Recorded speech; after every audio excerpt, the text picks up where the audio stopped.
Communications is often mistaken as a soft skill.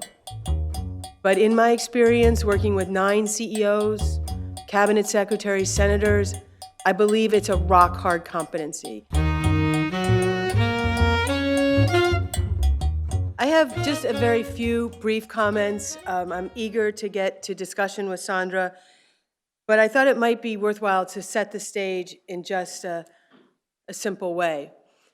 If we remember back 3 years ago, to this very month, 3 years ago, when the world was shutting down, the WHO declares a global pandemic. I was here in New York City, and I was really scared. The shelves were thin.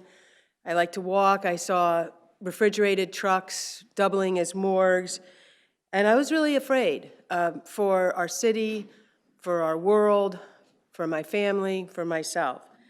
And it was right at that time that my boss, who's Pfizer CEO Albert Bourla, said, we need to do 3 things. 1, we need to take care of our 85,000 employees around the world because employee wellness was an important thing.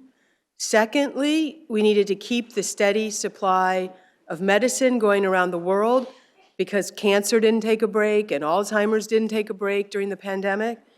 And 3, that we needed to develop a vaccine by the end of the year.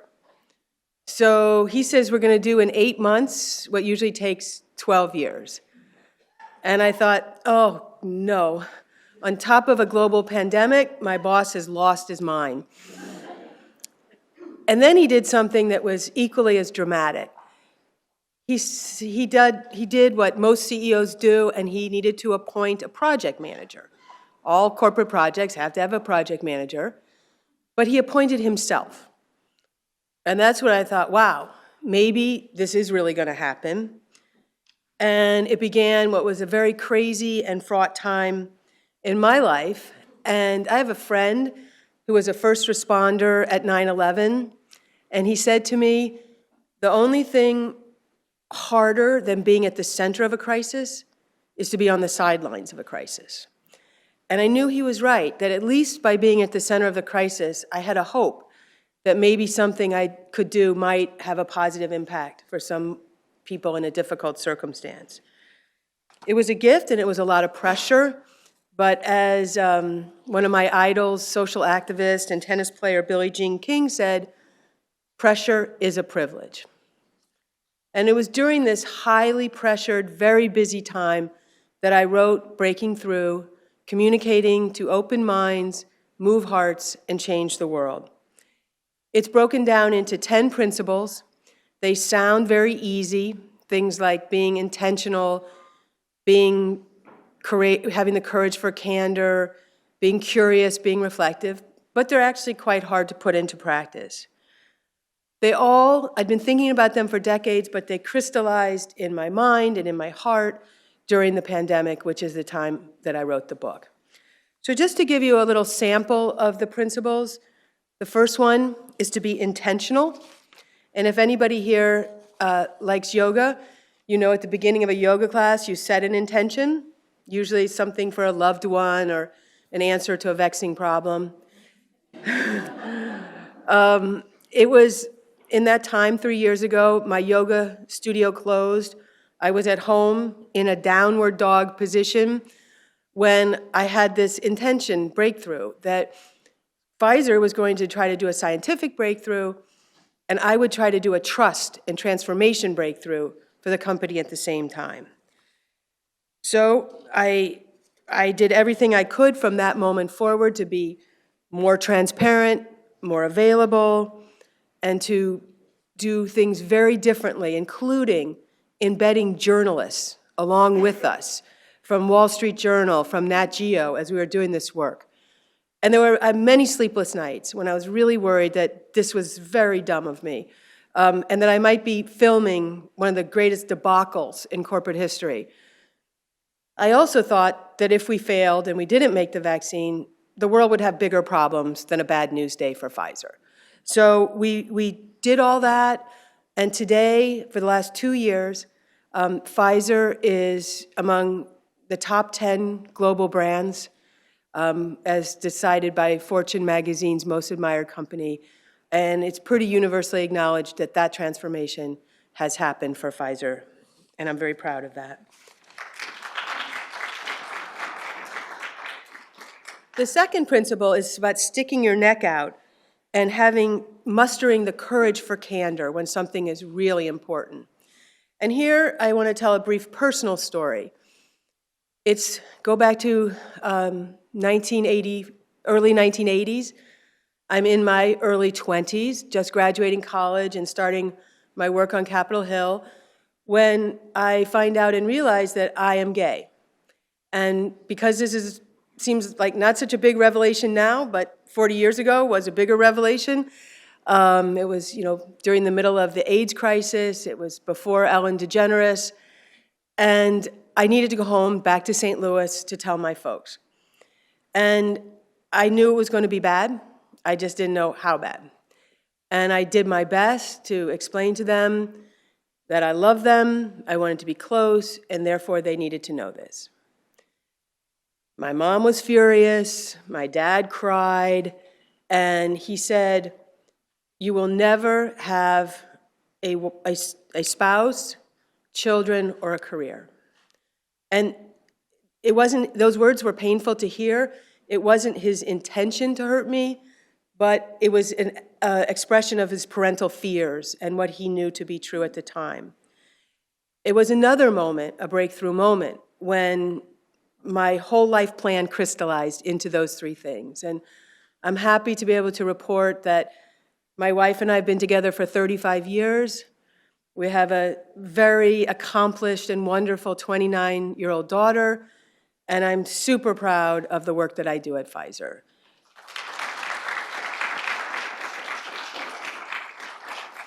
Thank you. Thank you. And my main point is, if you have something to say, if there's something lodged in your throat or stuck in your draft file, do it. Because whatever short-term or even mid-term pain that you might experience, you will be repaid in pride and peace and happiness in your life and the ability to build truly authentic and truthful, real relationships. The third and final example from the book is in my final chapter about seeking harmony. And I asked the question, why is everybody so angry? I recently saw in the Edelman Trust Barometer that 30% of the people said they wouldn't help someone. Only 30% of the people said they would help someone who was in dire situation only if they agreed with them, if they shared the same point of view. So 70% won't help somebody who's fallen down and hurt if they feel they disagree with him. And that's a very unnerving fact, and it's haunted me. And so I am trying to make the argument that we don't need to agree with each other. We just need to be able to exist in some form of civility or harmony. Adam Grant, one of the world's most influential management thinkers, wrote, "Harmony is the pleasing arrangement of different tones, voices or instruments, not the combination of identical sounds." So that's what I'm for. I'm for harmony, and I think we need it now more than ever. This morning before I came here, I was dealing with a very contentious discussion about a judge in Texas' decision to overrule the FDA's approval of a long-standing medicine. This is not going to be a harmonious conversation in society, and it worries me a lot. So let me just end here by saying that communications is often mistaken as a soft skill. But in my experience working with 9 CEOs, cabinet secretaries, senators, I believe it's a rock-hard competency. And it's one I want to help you understand and discuss as much as possible so that you can break through in whatever way you choose. Thank you so much. Sally, really terrific intro to your book. And I wanted to pick up on your last comment about, communications being a rock-hard skill. And it's something we've seen in our leadership longitudinal research that, quantitative skills are your entry-level skill set, but really what distinguishes people who make it into the C-suite, for example, are the communication EQ skills. So really, thankful that you brought that up, and it's something that's, I think, very relevant for our audiences. I speed read through the book, right? It was a really terrifically engaging book. I think because not only did you draw on personal experiences at these different companies that you've worked at, but it's also very deeply personal. So I wanted to ask as the first question, what things, firstly, where you grew up, and then what things as you were growing up really informed some of the insights and principles that you wrote about in your book? Sure, and thank you so much for reading it and for having me. And I just do want to double down on what you say about the price of admission is that you can do finance and you can do analysis, but something that makes a big difference in the best CEOs I've worked with, like Ken Chenault at American Express or Leonard Lauder at Estee Lauder or Albert Bourla, is that they were really great communicators. So they could break through, they could guide people, they could motivate people. In terms of sort of growing up and how I learned about these things, I grew up in St. Louis, Missouri, as I mentioned, with parents who were very influential to me and my thought process. When my mom read the book, she said, this is a memoir hiding in a business book. It is very personal. I share a lot of my mistakes, even the embarrassing ones. But I just really grew up with very simple things that my parents taught you, probably your parents, my parents taught me, probably your parents taught you, making eye contact, shaking hands, reading the newspaper, writing thank you notes. And over nearly 40 years in business and politics, some of those basics are very meaningful in engaging and leading. I need to get onto those thank you notes. I love that principle. It's something that I think gets lost in this, email communication heavy world. But you also mentioned a story in your book about the conversation around the dinner table. Can you tell the audience a little bit about that? So again, growing up in this household in St. Louis, Missouri, my parents had a rule that my brother and I had to bring a news fact that we had read in the newspaper to the dinner table, report it, and discuss it. My brother and I felt this was cruel and unusual punishment, and we didn't know why we couldn't just go have dinner like all the other families had dinner. No sports scores, no weather. It had to be like a meaningful news fact. And it was very hard, and we were scrambling always right before dinner to find something. But it's a great practice to think about, first of all, being aware of the world, thinking about how does it impact your own life, coming to the dinner table with the contribution of a discussion and an idea, and just really being able to contextualize and articulate things. That I had this early ritual, painful then, but I'm glad we did it. You mentioned some of the incredible CEOs and companies that you've worked with.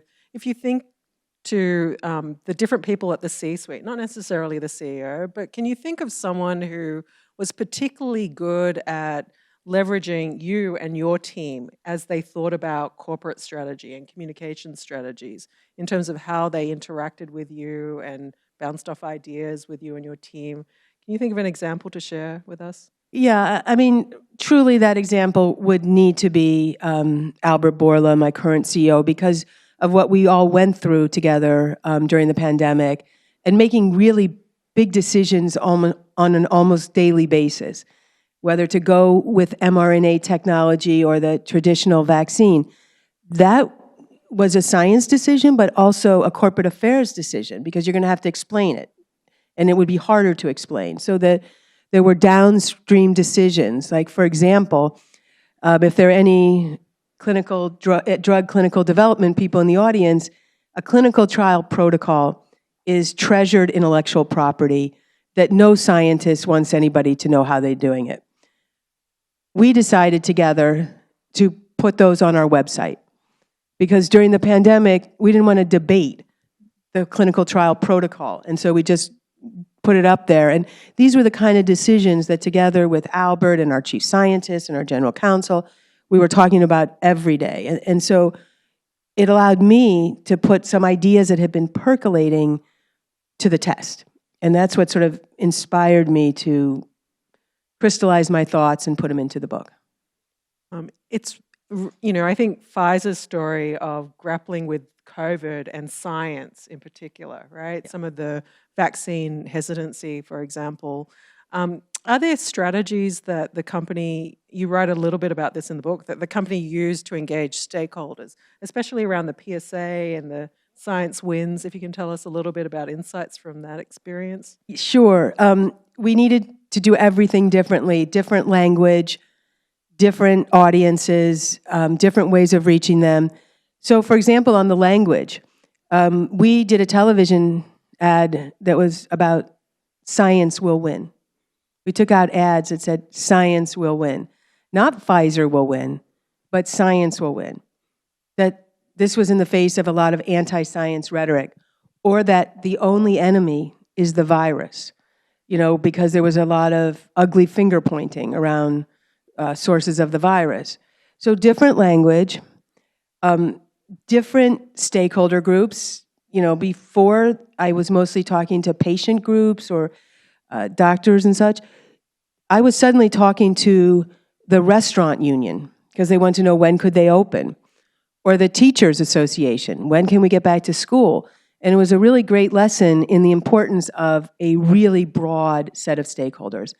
And then the last point I'll make was related to vaccine confidence specifically, in that I assumed it would be data and experts that would convince people to take the vaccine. But we did have data and we did have experts, but what it really was good storytelling and people close to people. So the teacher, the preacher, the neighbor, the son, the daughter, telling stories like, I got to see my grandkids now that I'm vaccinated. Or I got to see my son go back to campus now that he's, can go back to college and be on campus now that he's vaccinated. So just so much learning for me during this time about how to try to open minds and move hearts. And most importantly, I do not use the phrase anti-vaxxer because I think it's very negative, very othering, very hostile, and isn't going to really convince anybody by name calling in that way. It sort of echoes your earlier comment about you need the data, but you also need the emotional appeal or convincing, right? It's sort of left brain, right brain sort of thinking around these strategies. I have lots of questions, but I'm also going to maybe prompt the audience to think of questions. I think we have some mics that are going to go up and down the aisle, so we can pass a mic to you for questions. But let me ask you one more until we get to our audience questions, which is, if you think about all the principles in your book, and if you meet one of these audience members 3 years from now, what's one key takeaway that you would hope they would remember from your talk and the book that they'll hopefully It's so hard. Okay, this is so hard. It's like saying, which of your children is your favorite child? The one important point I would like to make is that you can cherry pick from the principles. You don't have to read the book start to finish, because it's important to have your own communication style. So if humor and curiosity is more your style, go with that. If reflection and courage is, go with that. But I guess maybe one of the most important takeaways, which isn't a principle but runs through it all, is to be a good listener. I think in our world, people don't think they get ahead as being a good listener. But I think being a good listener is a crucial skill.